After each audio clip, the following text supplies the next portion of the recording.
어느 시골에서 한평생 농사를 지으며 성실하게 살던 한 부부에게 천사가 나타났습니다. 이제 당신들에게 세 가지 소원을 들어줄 테니 말하세요. 와이프 되는 사람이 너무나 기쁜 나머지 세상에서 가장 큰 소세지를 주셨으면 좋겠습니다. 이렇게 말을 했습니다. 아마 없는 살림에 소세지라도 한번 실컷 먹어봤으면 하는 그 마음의 소원이 있었던 듯합니다.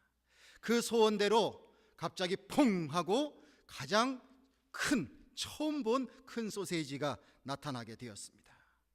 이것을 본 남편이 화가 여기까지 났습니다. 어떻게 주어진 기회인데 저 소세지를 달라고 그러느냐. 그래가지고 너무 화가 나서 남편 입에서 이런 말이 나왔습니다. 저놈의 소세지 옆편 내 코에 붙어버려라. 자, 그 얘기를 하게 되니까 두 번째 소원이 워킹이 돼서 그 큰 소세지가 와이프의 코에 톡하니 붙었습니다. 그런데 이 소세지가 떨어지질 않습니다. 이런 일이 있게 되니까 아내가 울고 불고 난리를 치게 됩니다. 남편은 하는 수 없이 고민하다가 소세지가 코에서 떨어지게 해주세요. 이렇게 해서 그 소세지가 코에서 떨어지고 그들은 세 가지의 소원을 다 쓰고 말았다는 이야기입니다. 천사가 준 세 가지의 소원 중에 그저 큰 소세지 하나를 갖는 것으로 끝났습니다. 마지막 소원, 남편이 한 마지막 소원은 우스꽝스럽지만 그것은 진지했던 것입니다. 여러분들의 인생에 만약에 세 가지 소원을 말하라 그러면 무엇을 말씀하시겠습니까? 부부간에 잘 상의를 먼저 잘 하셔야 될 것 같아요. 이처럼 마지막이라는 단어는 우리에게 때로는 아쉬움도 주고요, 때로는 절박함도 주고요, 때로는 그 속에 진지함이라는 것이 들어 있습니다. 그러기에 마지막이라 그러면 마지막은 헛되이 보낼 수 없는 것입니다. 여러분들이 많이 들으셨지만 저는 부산에서 군대 생활을 했습니다. 뭐 고생도 안 하셨겠네요. 근데 사실 거기도 고생은 나름대로 다 합니다. 자, 주말에 자유시간이 주어지기 때문에 서울에 있는 식구들이 늘 생각이 납니다. 그래서 서울에 와서 가족들과 함께 시간을 보내고 또 주일 예배도 드리고 가능한 한 저녁 시간까지 있다가 이제 주일 밤에 영등포역에서 마지막 부산으로 내려가는 기차를 타게 됩니다. 그래서 이제 자면서 가는 거죠. 이런 생활을 한동안 했습니다. 그 영등포역에서 타는 그날의 마지막 기차, 그것은 저에게 부대로 복귀하는 마지막 옵션입니다.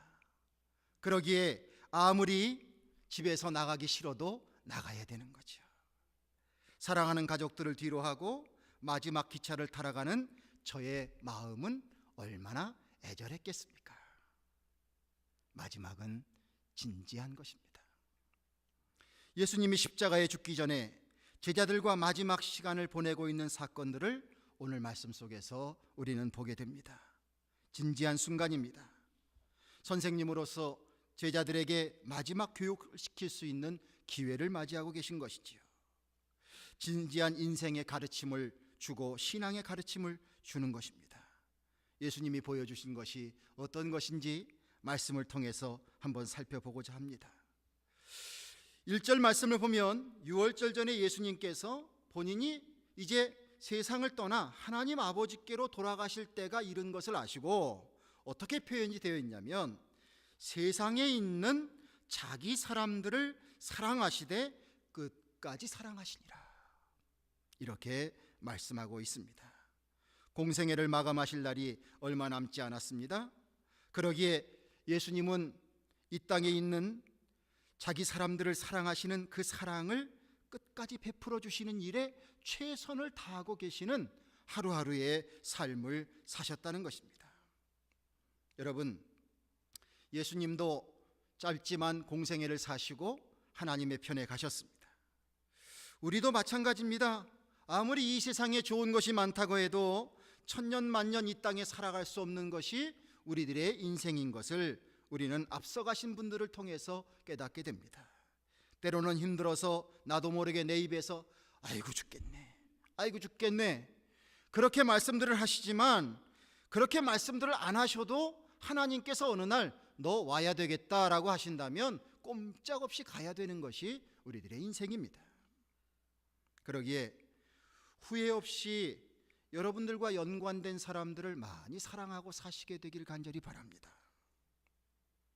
때때로 보면요, 돌아가신 분에 대한 추모하는 마음, 연민, 미안한 마음들은 많이 갖고 있는데 함께 살아가고 있는 사람들에 대한 기회는 소홀히 여기는 경우가 많아요.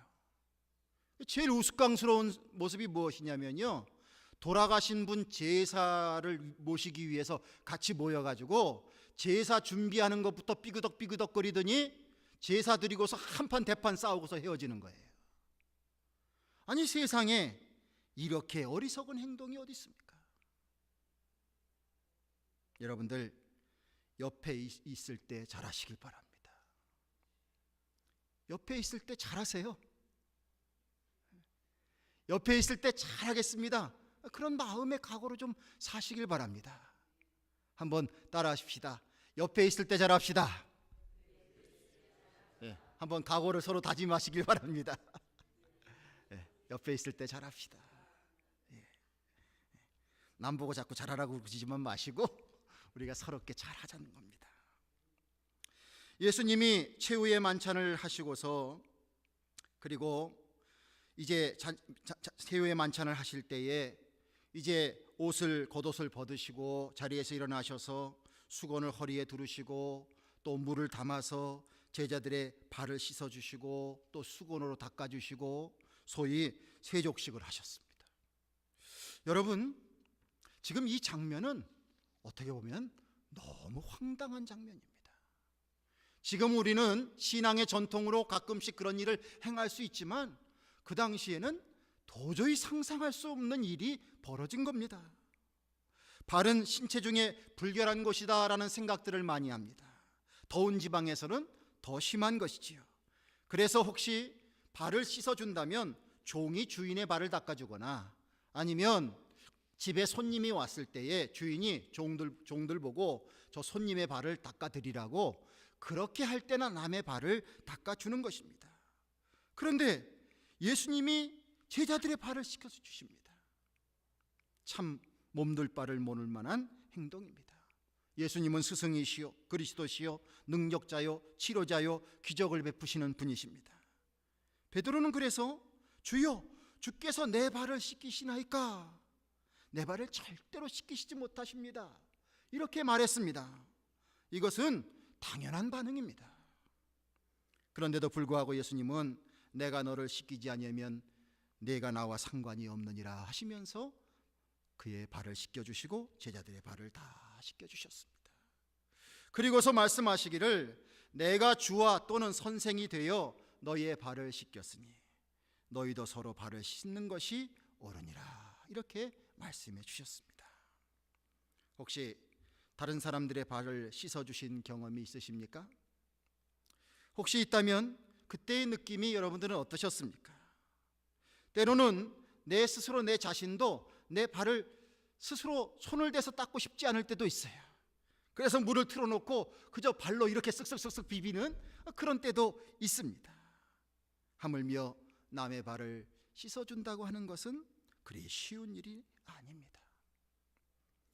예수님은 제자들에게 남의 발을 씻겨주는 마음, 그 마음의 자세로 남을 사랑하고 그리고 서로 섬겨주라는 당부를 하고 계신 것입니다.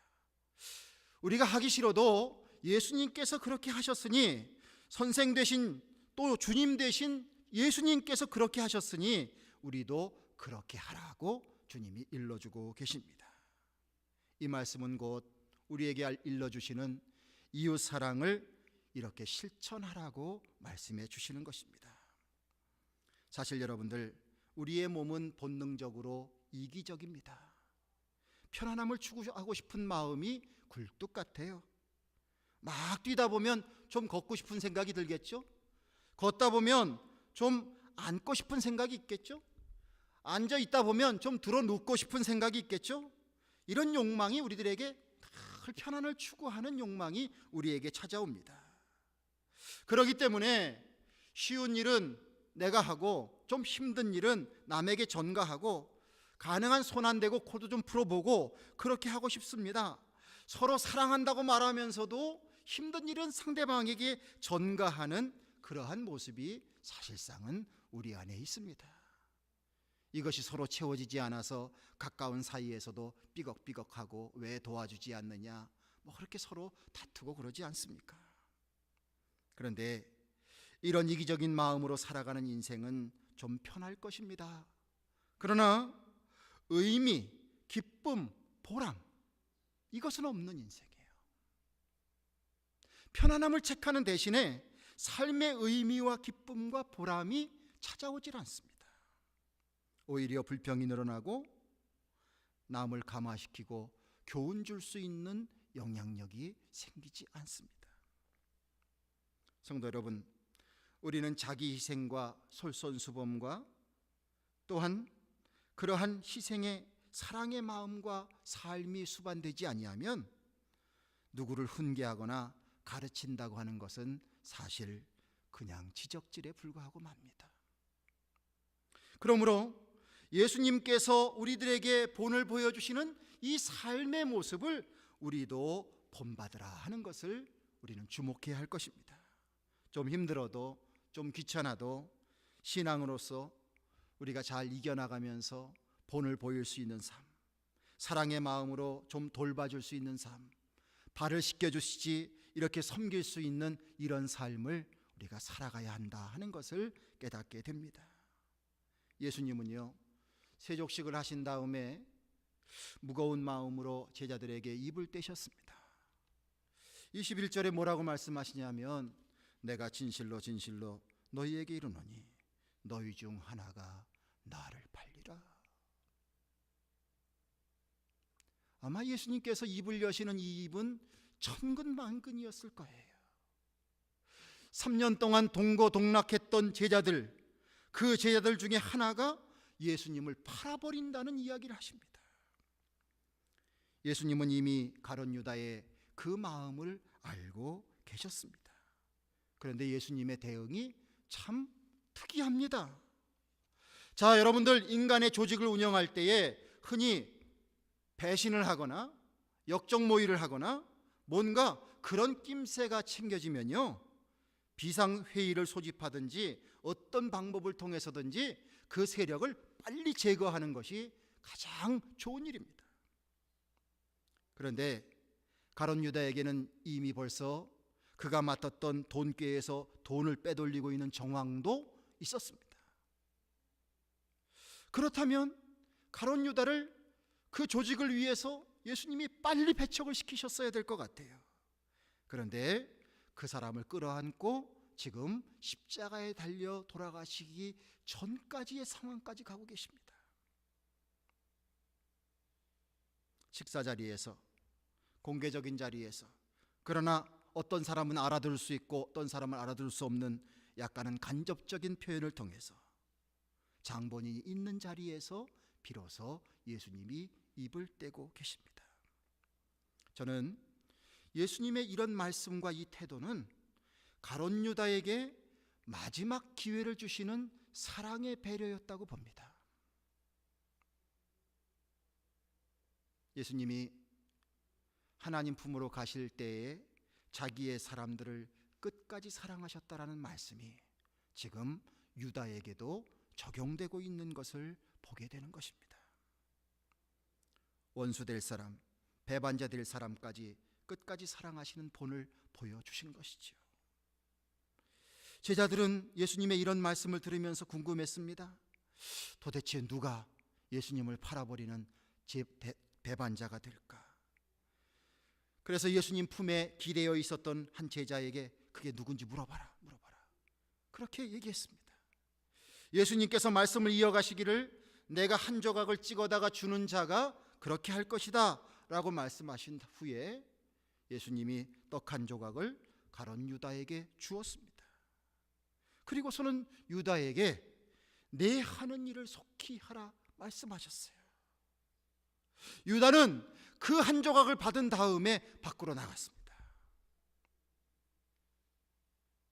제자들이 눈이 가리웠는지 예수님께서 이 정도로 말씀을 하셨으면 도대체 지금 어떤 일이 벌어지는지를 알아야 될 터인데 성경을 보면 또 제자들 중에는 예수님이 무슨 말씀을 한 것인지를 또 헷갈려하는 사람도 있었다, 이렇게 표현하고 있습니다. 그러나 유다 장본인은 예수님이 하신 말씀이 무엇인지를 분명히 알고 있었습니다.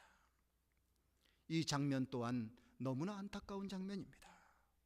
예수님이 그 정도로 가룟 유다에게 회개의 기회를 주셨으면 예수님 앞에 무릎을 꿇어야 될 거 아니에요. 자기 나름대로 속으로 생각을 갖고 마음속에 계획을 품고 있는 것을 예수님이 이미 다 알고 계신다는 것을 예수님의 입을 통하여서 가룟 유다가 알게 되었어요. 아이고, 예수님이 벌써 다 알고 계셨구나. 내가 정말 먹지 말아야 될 잘못된 마음을 먹었구나. 철저히 뉘우치며 예수님 앞에서 회개하고 돌아와야 되지 않겠습니까?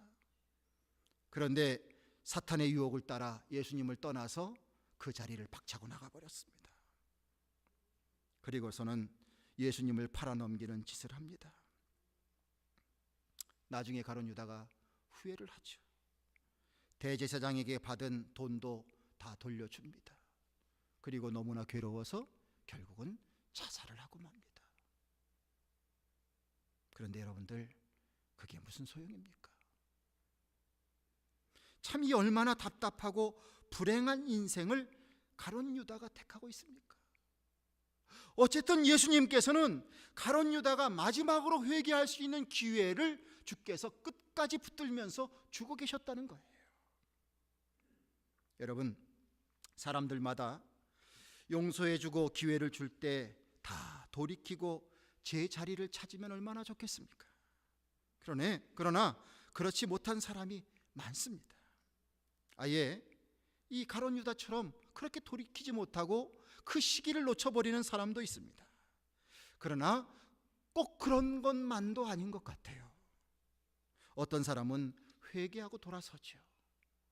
특별히 베드로가 어땠습니까? 예수님 앞에서 가장 믿음 있는 사람인 척하고 또한 예수님으로부터 칭찬도 받았지만 호언장담도 했지만 결국 베드로는 예수님을 배반했습니다. 그러나 그것으로 끝나지 아니하고 다시 부활하신 주님을 만나게 되면서 이 베드로는 철저하게 회개하고 주님의 복음을 향하여서 자기의 모든 생애를 바치는 그러한 변화된 삶도 산 것을 볼 수가 있습니다. 제가 중학교 1학년 때 1977년에 화곡동에서 저희 아버지 목사님께서 교회를 개척하셨습니다. 어떻게 알게 된 신혼 부부가 개척교회 첫 멤버가 되었습니다. 자, 그런데 이분이 함께 신앙생활을 하는데 개척교회에 이제 새로운 교인이 옵니다. 나중에 알고 봤더니 이 남자분이, 이 새신랑이 자꾸 돈을 꿉니다. 교회에 새로운 사람만 오면 그 사람 어떻게 접촉해가지고 돈을 꿔요. 그것도 또 크게, 아주 큰 손도 아니에요. 뭐 3만 원, 5만 원, 10만 원 이렇게 꾸는 거예요. 그리고 그걸 좀 깔끔하게 갚으면 얼마나 좋겠어요. 그걸 갚지 않고 시간이 흘러가다가 덜컥 그 소식이 들려지게 됩니다. 목사님께 불려가서 야단도 맞고 또한 그 처갓집 쪽에 연락을 해서 또 돈을 준비해 가지고 갚아주면서 다시는 이런 짓 하지 말라고 그리고 그렇게 하면서 시간이 흘러갑니다. 온전하지 않지만 신앙으로 교훈하면서 언젠가 집사님이 됐습니다. 집사님이 되고 난 다음에 좀 그런 것을 다 깔끔하게 정리하면 좋겠는데 또 직장에서 이렇게 해고가 되면서 자기 나름대로 돈이 필요했는지 이전에 하던 행동을 또 반복을 합니다. 또 불려가서 야단 맞고 그리고 이렇게 해서 해결해 주고 그러면서 또 다시 한번 또 회개하고 이렇게 또 시간이 지나갑니다. 그분이 또 시간이 지나가서 권사님이 됩니다. 권사님이 되면 좀 나아질래나 좀 깔끔하게 달라져야 될 텐데 또 어느 정도 시간이 흘러가다 한 번씩 또 일이 펑 터집니다. 하도 이런 일이 깔끔하게 정리가 안 되니까 한 번은 저희 아버님이 목회 사령장이라는 것을 만들어서 주일날 교인들 앞에 불렀습니다. 예배 시간에 불렀습니다. 목회 사령장을 줬습니다. 일주일 동안 어느 기도원에 가서 금식 기도하고 회개하고 오라고. 그래도 이 권사님이 또 그것을 순수하게 받았습니다. 그리고 갔다 와서 회개했다고 그렇게 하고 있습니다. 자, 이런 우여곡절이 많은 분이 나중에 장로님이 됐습니다. 자, 그러다 보니 그 집안의 아들이 성장해서 신학교를 가게 되고 감리교 목사님이 되고 길이 열려서 캐나다로 가게 되고 이민을 가서 지금 캐나다 토론토에서 이민교회 목회를 합니다. 이제 아들과 며느리와 손주들이 다 이렇게 되니까 이 장로님이 은퇴를 하신 후에 와이프 권사님과 함께 그 캐나다로 이민을 갔습니다. 그래서 이민교회 섬기고 있는 그 아드님 목사님 뒷받침을 열심히 잘하는 그런 삶을 살고 있습니다. 여러분들, 끝까지 좀 믿어주고 그리고 본을 보여주고 그리고 사랑하는 것은 바로 예수님의 가르침입니다. 누가 가장 위대한 스승일까? 그것은 바로 이렇게 끝까지 믿어주고 본을 보이고 사랑해주고 발을 씻어줄 수 있을 만한 그런 희생으로, 그런 삶으로 본을 보여주며 깨닫게 해주는 것이 바로 진정한 선생님이요, 그것이 진정한 가르침이요, 그것이 바로 예수님께서 우리에게 보여주시는 삶의 모범인 줄로 믿습니다. 여기서 잠깐 가룟 유다의 문제를 한번 되짚어보고 가길 원합니다. 왜 그는 주님을 배반했을까? 그것은 다른 것이 아니라 예수님의 제자로 부르심을 받았는데 예수님께서 불러주셨으면 자신을 왜 불렀는지에 주목해야 합니다. 그런데 예수님의 불러주신 그 부르심에 응하면서 그는 그 나름대로의 뜻이 있었습니다. 예수님을 따라다니다 보니까 예수님이 그저 평범한 사람이 아니거든요. 비범해 보이거든요. 예수님 따라다니다 보면 자기도 뭔가 하나 할 수 있겠다는 생각이 들었거든요. 특별히 예수님이 세상의 왕이 되셔서 정치적으로 이스라엘이 겪고 있는 고통을 다 해결해 주시고 그 안에서 자기가 꿈꾸는 그것이 이루어지기를 원하는, 어떻게 보면 자기의 소원을 예수님을 대리로 내세워서 그 가운데 이루고자 하는 마음이 커졌습니다. 그러나 시간이 흘러갈수록 예수님의 생각과 자신의 생각이 다른 것을 알게 되고 이 사이가 벌어지는 가운데에서 사탄은 여지없이 들어오게 되는 것이고요, 그 가운데에서 심지어는 자기의 스승이신 예수님을 팔아넘길 생각까지 하게 되는 것입니다. 여러분들, 만약에 여러분의 생각과 주님의 생각이 다르다면 우리는 두 가지의 생각 가운데 누구의 생각을 선택해야 되겠습니까? 만약에 나의 생각을 택한다면 그것은 믿음의 사람임을 포기하는 것입니다. 나의 생각과 주님의 생각이 다르다면 때로는 이해할 수 없어도 우리는 우리의 생각을 포기하고 주님의 생각에 우리의 마음을 맞춰야 될 줄로 믿습니다. 이것이 예수님을 따라가는 제자로서, 스승 되신 예수님을 따라가는 제자로서 우리가 보여야 될 삶의 모습입니다.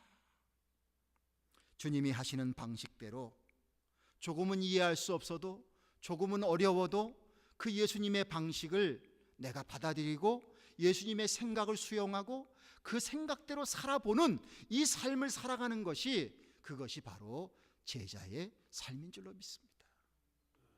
그러기에 우리의 인생의 제자의 길을 걸어가면서 갈등의 순간이 찾아올 때마다 우리에게는 근본적인 질문 하나가 있습니다. 그것은 바로 무엇이냐면, 예수님이라면 어떻게 생각하실까? 지금 이 순간에 예수님은 어떤 생각을 하실까? 이것이 우리가 던져야 할 가장 근본적인 질문입니다. 예수님, 난 이걸 원합니다. 그러니 예수님 날 도와주세요. 하나님 날 도와주세요. 그렇게 하면서 많은 기도를 드리는 것이 우선이 아니라, 여러분들, 내가 품은 이 마음이, 이 품은 생각이, 하고자 하는 이 일이 정말 주님께서 기뻐하실 만한 일인가, 이것을 생각하며 나가는 것이 우리들의 모습일 줄로 믿습니다. 여러분들, 예수님이 인간적으로는 얼마나 불쌍하십니까? 성경 말씀을 읽으면서는 너무 예수님이 불쌍해 보여요. 한번 인간적으로 생각해 보십시오. 3년 동안 그렇게 동고동락하면서 공을 들였는데 측근들로부터 배반을 당합니다. 수제자라는 사람도, 돈을 맡은 사람도 다 등을 돌립니다. 이런 걸 생각을 해보면 예수님이 가르쳐 주시고 예수님의 그 티칭하시고 예수님께서 보여주신 제자를 기르는 이 삶의 이 모습이라는 것이 정말 효과가 있었던 것일까? 그런 의구심이 들 수밖에 없습니다. 그러나 예수님은 예수님께서 해주신 말씀대로 행동하셨습니다. 34절과 35절의 말씀을 보면 새 계명을 너희에게 주노니 서로 사랑하라.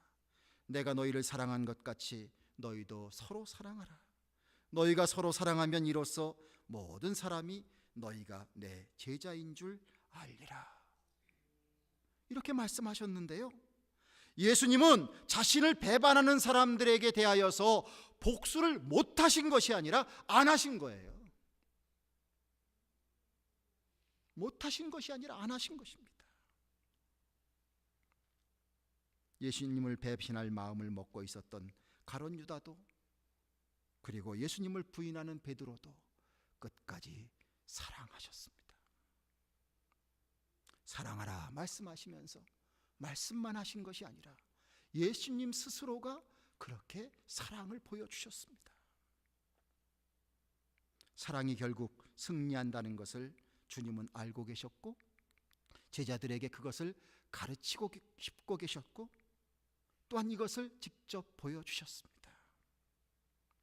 여러분들, 우리가 이렇게 저렇게 세상에 많은 방법을 합니다.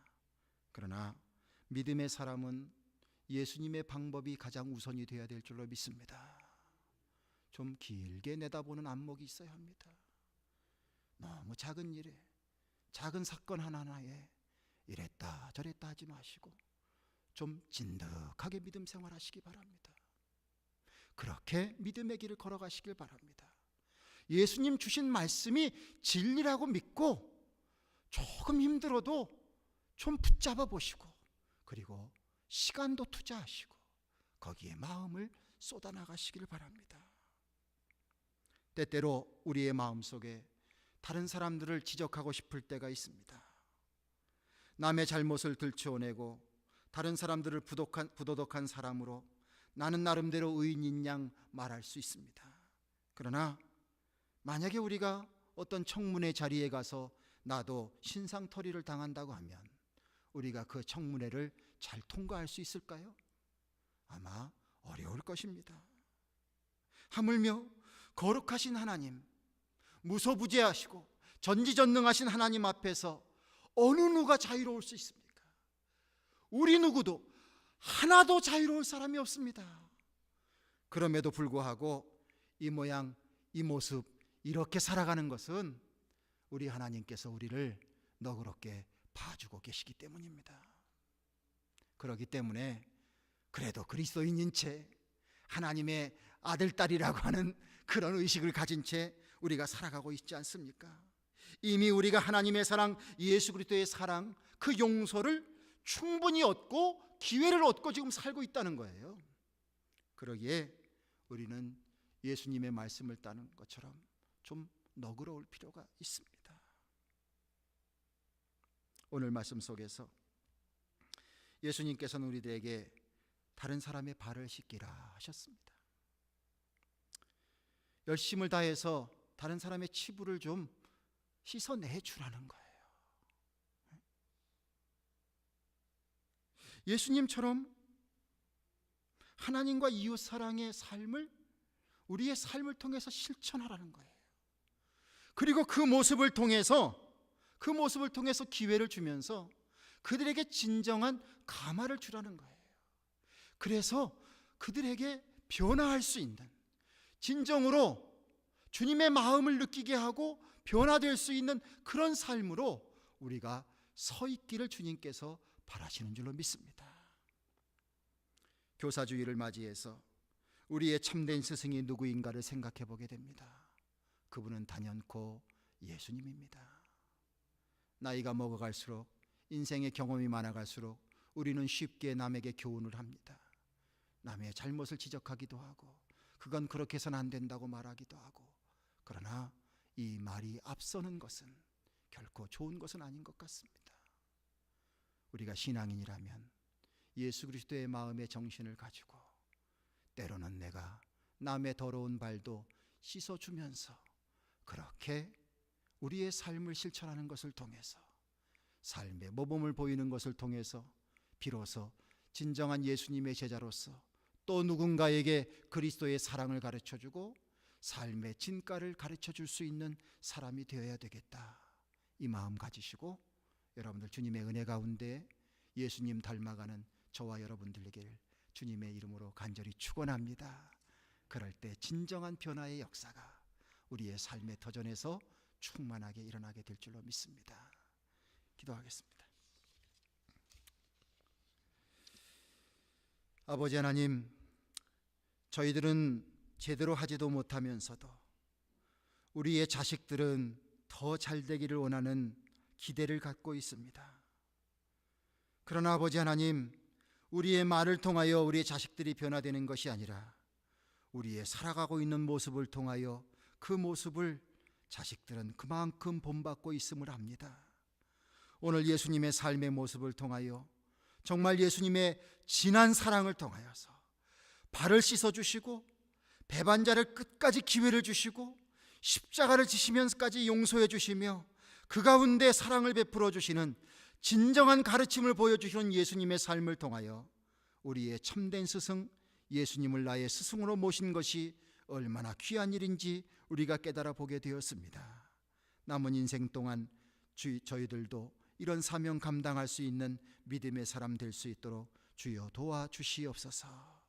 말이 앞서지 않게 하여 주시고 우리의 삶에 변화가 있게 하여 주시고 우리의 몸소 사랑으로 덮어주며 씻어주며 아버지 하나님 그 가운데 용서해주고 기회를 주면서 주님의 사랑 전하여서 한 사람 한 사람 믿음의 사람으로 변화되어 나가는 놀라운 일들이 우리의 가족 안에서, 교회 안에서, 우리의 공동체 안에서 일어날 수 있도록 주여 역사하여 주시옵소서.